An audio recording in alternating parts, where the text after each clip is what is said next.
As more and more places close, more and more people are left without jobs. Our Kelly Kennedy talked with a local employment agency today and tells us how you can find temporary work right now.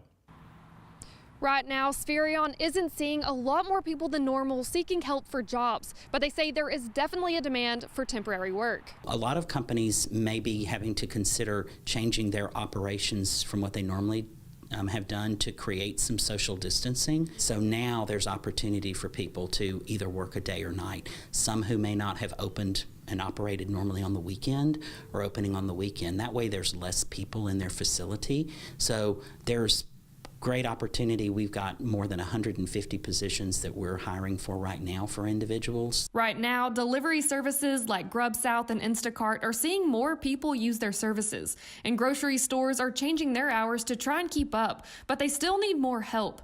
Kroger is hiring both full and part-time workers. That's where the focus is for most of the jobs, are in a distribution type of environment, whether that be a large distribution center. It's even smaller distribution centers. You know, we have some smaller companies around here that work in either medical supply or food delivery. You know, we're working with them as well. And then you start to take into account your grocery chains and stuff like that that are needing restocking help. If you're looking for temp work, Spherion is meeting with people by appointment only right now. One of the things we do 365 days a year in our industry is to help people.